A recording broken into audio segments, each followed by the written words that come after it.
O plenário do Supremo Tribunal Federal formou maioria nesta segunda-feira, manteve a liminar de hoje cedo, que retoma os pagamentos das emendas parlamentares. A Corte endureceu regras para que as transferências cheguem a estados e municípios. Detalhes na reportagem de Pedro Teixeira.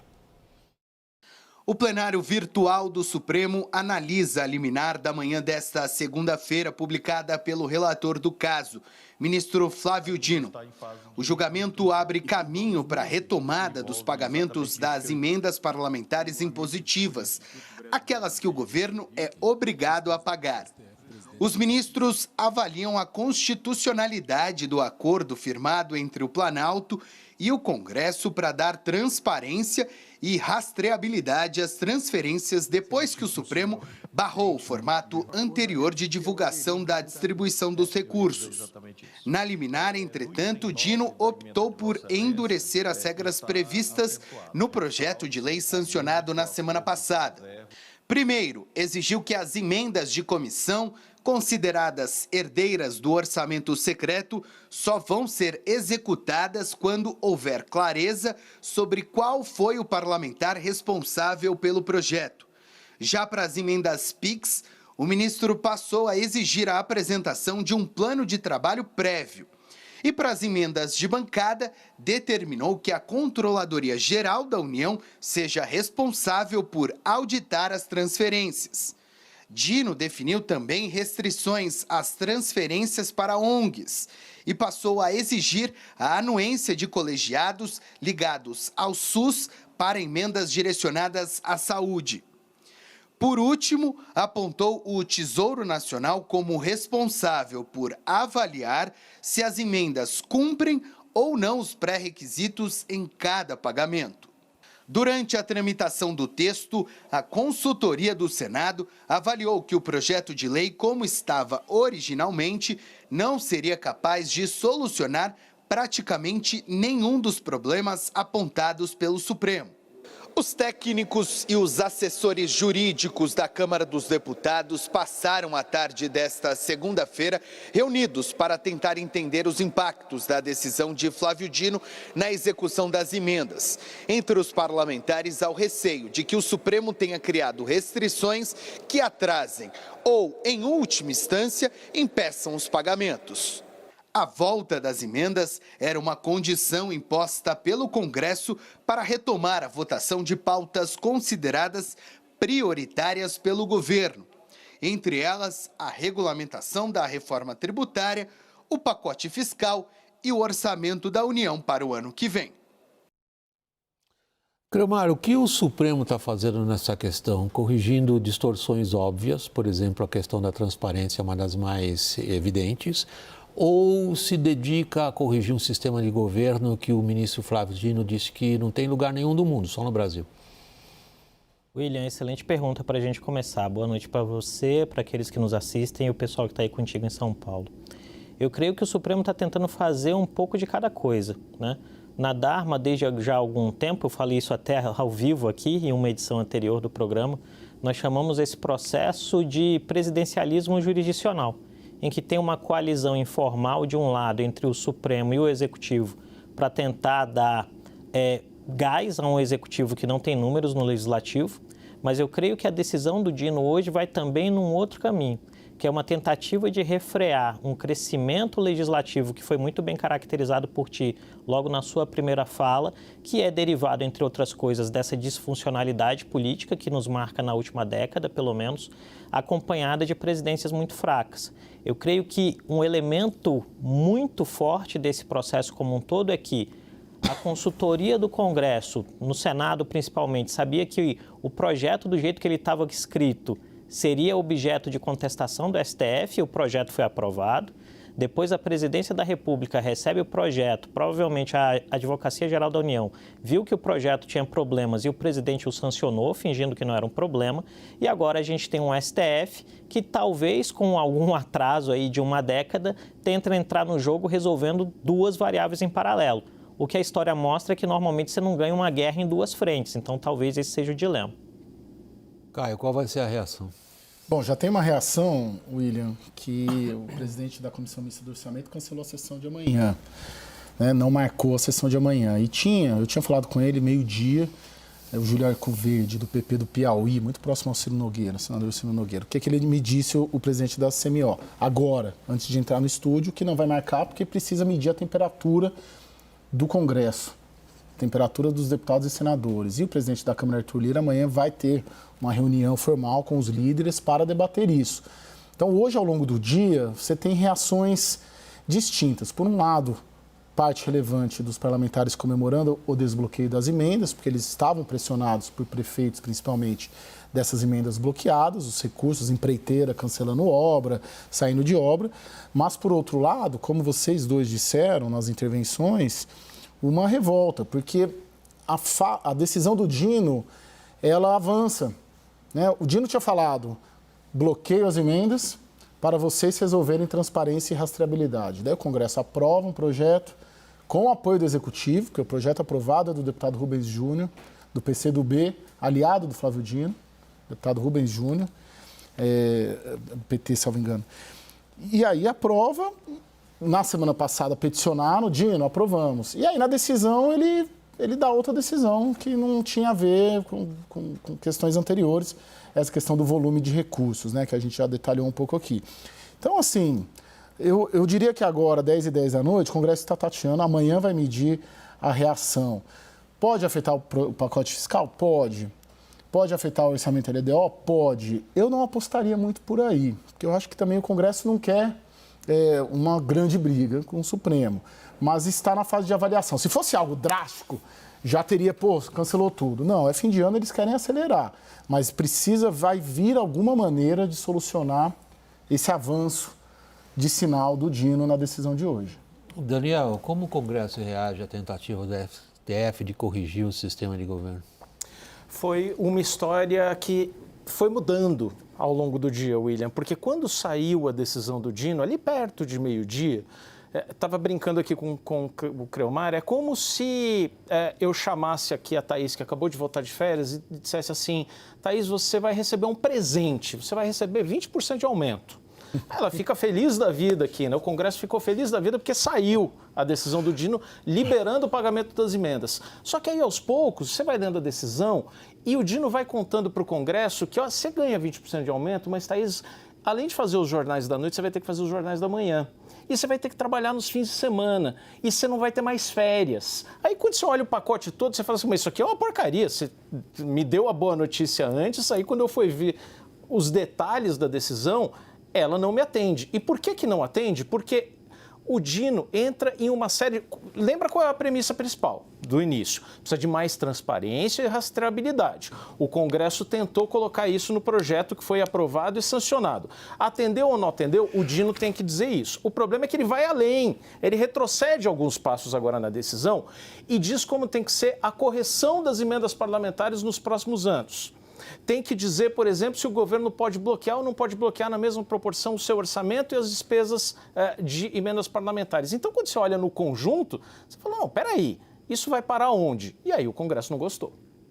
Thaís, no longo texto do ministro Flávio Dino, que foi referendado pelo plenário, ele diz que essas emendas, na visão dele, não encontram igual na história da economia mundial, porque elas significam um deslize rumo à irresponsabilidade fiscal?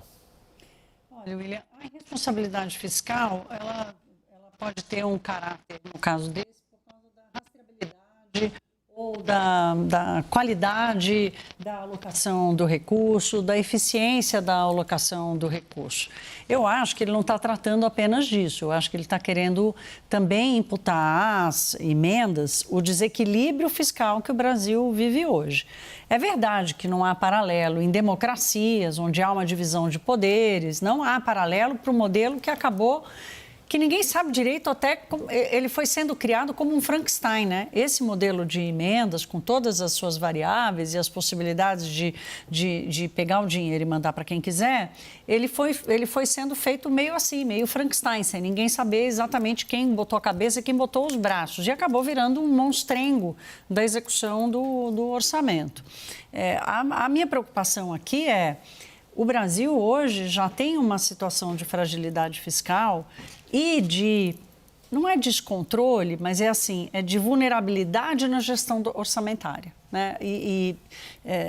Independentemente das emendas ou não. A decisão do Dino e essa explicação final que o Daniel traz aqui só reforça essa visão de que quem é que está tomando conta do orçamento? É o STF que vai garantir o equilíbrio orçamentário do Brasil?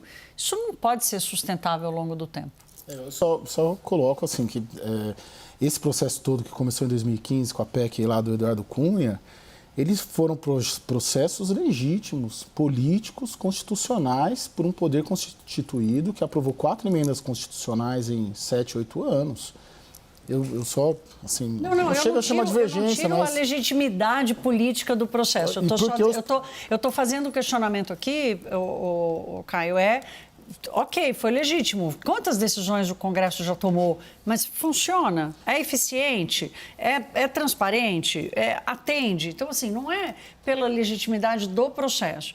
E foi um Frankenstein. Cada hora aparecia uma PEC transformando e ampliando o processo. Não foi um projeto assim, olha, o Congresso Nacional, a partir de agora, será executor do orçamento. A coisa foi crescendo a ponto de se perder o controle sobre ela. E foi crescendo diante politicamente legítimo? Ok. E foi crescendo diante de presidentes frágeis politicamente que foram cedendo esse espaço ao Congresso, Dilma, Temer e Bolsonaro, para ganhar uma sustentação política. Então, o que vocês dois e o Daniel descrevem é uma situação política. Creomar, o STF está de fato, ou é mesmo o objetivo do STF, não apenas lidar com aquilo que resultou desses 10 anos de evolução no sentido da linha do tempo, evidentemente, que levaram ao parlamento tomar poderes do executivo, ou é mesmo a intenção do STF de corrigir o que ele vê como uma distorção no equilíbrio entre os poderes? William, eu creio que, como eu disse na primeira resposta, a gente vai ter aí uma junção de elementos, porque nada em política acaba sendo monocausal quando você vai tentando explicar ou entender um processo. Eu creio que sim, de maneira legítima, como o Caio muito bem disse, o processo que fez com que o Congresso brasileiro fosse tendo acesso a pedaços do orçamento é fruto de uma construção política. Agora, é importante lembrar também que na década que marca essa construção política, há um nível de disfuncionalidade institucional que é muito alto, que em algum sentido resulta em presidências que não têm a capacidade de dizer, olha, não dá para ir por aqui. E, em outro sentido, me parece que o STF talvez tenha se ressentido de alguns impactos ali, sobretudo naquele período de grandes manifestações, 13, 14, 15, 16, e que não tinha uma espécie de percepção muito clara de como refrear. Me parece, olhando a partir desse prisma, que há um crescente descontentamento com o fato, entre o Executivo e o Judiciário, com o fato de que o Legislativo tem muito poder, muitas prerrogativas, mas ao fim do dia parece ter poucas responsabilidades. Isso quer dizer, se há um equívoco no trâmite ou no uso dessas emendas, nenhum parlamentar sofre nenhum tipo de sanção. Como parece que o regime não vai mudar para uma lógica parlamentarista, o STF acaba invadindo um pouco uma outra prerrogativa, fazendo com que a decisão tenha um elemento prático e um elemento que vá lá na teoria geral do Estado, por assim dizer, tentando conformar uma nova lógica de relações entre os poderes. E Daniel? William, o que me parece grave hoje, e essa decisão de Flávio Dino já com maioria formada pelo plenário revela, endossa ainda, é a constatação de que a gente está vivendo um diálogo de surdos. Porque a gente pode contestar se o Supremo deveria ou não, na minha opinião, fez corretamente de tentar dar um freio de arrumação quando paralisou um pouco ali as emendas parlamentares.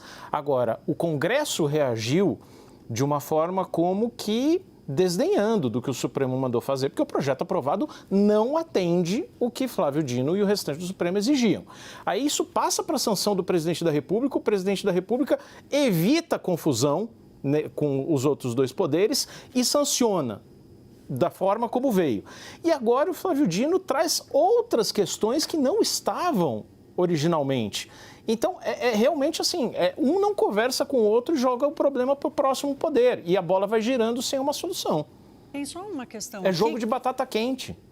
Totalmente. Só que o país fica parado, né, nesse tempo. O Caio trouxe aqui a informação de que a reunião da Comissão Mista de Orçamento prevista para amanhã, para deliberar sobre a Lei de Diretrizes Orçamentárias, foi cancelado. Então, nunca antes na história desse país, o Brasil virou o ano sem aprovar a LDO. Eu acho que a gente já fez esse alerta aqui. Sem LDO, não tem execução do orçamento, não tem pagamento de emendas e não é porque o Flávio Dino não deixou. Não, eu só, na minha avaliação, o projeto aprovado na semana passada foi em comum acordo, sim, com o Palácio do Planalto, com o Congresso Nacional. O deputado autor do projeto, o deputado Rubens Júnior, como eu já falei, PT do Maranhão, foi supervisionado pelo Supremo Tribunal Federal e foi aprovado. Eu não vejo, né, na minha visão, o Lula alheio e o Palácio do Planalto alheio a toda essa tramitação ali no Congresso. O Supremo acerta, dá um freio de arrumação em rastreabilidade e transparência, isso está previsto na decisão, mas ele claramente avança o sinal em outras questões que nunca passaram pelo debate, que é o volume dos recursos. Assim, isso não estava colocado. Então, surgiu hoje. 5, 4, 3, 2, 1, até o parlamento dizer que essa decisão do Dino hoje foi combinada com o Executivo? Nossa, é difícil, assim, eu não estou vendo, porque para o Palácio é muito ruim o Congresso rejeitar a decisão do Dino. Mas muito bom limitar as emendas. Sim, exatamente. Mas a limitação ela também não é total. Esse movimento do Supremo, ele não vai tirar o protagonismo do Congresso Nacional que ele conseguiu de 2015 para cá. Ele vai amenizar muito pouco. Mas é o objetivo do STF. Mas ele aumentou a discricionalidade. Ele aumenta a discricionalidade do Tesouro Nacional. Quer dizer, olha, só vai liberar se tiver isso, que está na mão do Poder Executivo. Então, ele recupera, ele devolve um pouco de discricionalidade. Permite ao governo bloquear muito mais emendas parlamentares do que no seu próprio gasto. Antes isso tinha que ser equitativo. Então ele devolve um pouco de poder que o Executivo tinha perdido. Ele faz isso. Agora, isso não é legislar? Creomar, você se referiu agora há pouco à teoria geral do Estado. O que o Centrão acha da teoria geral do Estado? William, essa é a famosa pergunta de $1 milhão. Eu creio que o Centrão tem uma preocupação que é muito maior no que diz respeito à sua própria sobrevivência e das suas máquinas eleitorais. E, para isso, a teoria geral do Estado pode ser distorcida em algum sentido. E acaba que me traz aí, vendo essa discussão muito bem feita pelo Daniel, a Thaís e o Caio, um outro elemento importante. Me parece que, no fundo, não deixa de existir também uma espécie de jogo da galinha, para quem é familiarizado aí com reflexões de teoria dos jogos, né, em que o Legislativo e o Judiciário parecem estar testando limites uns dos outros. E não só nessa temática, em outras temáticas também, né? A gente tem aí discussões de questões ambientais, de demarcação de terras indígenas, de outras pautas que acabam caindo no mesmo lugar comum, que é uma espécie de queda de braço, para decidir quem dá a palavra final. E em alguns desses casos, as decisões do Supremo, em algum sentido, têm sido vistas com determinado desdém por parlamentares. E eu creio que essa é uma variável de risco muito importante e impactante que a gente tem que ter no horizonte para analisar, entender Brasil e ver, inclusive, o impacto disso naquilo que a Thaís muito bem falou uns minutinhos atrás, a própria lógica da capacidade do país de atrair investimentos. Bota na tua lista a regulação nas redes sociais também, Creomar. Anotado. Daniel. Um pouco da teoria geral do Estado do Centrão, William, eu já disse isso aqui, é a seguinte: você pega o resultado das eleições municipais com um índice de reeleições dos candidatos já prefeitos muito alto, muito acima do padrão histórico. Aqueles que receberam mais recursos em emendas parlamentares, isso está devidamente comprovado, tiveram mais chances de reeleição, ou seja, o índice foi muito maior para quem recebeu mais emendas parlamentares. E esses prefeitos reeleitos que estavam nadando no dinheiro das emendas vão servir de cabos eleitorais para aqueles padrinhos das emendas daqui a 2 anos. Então, é um círculo que se retroalimenta.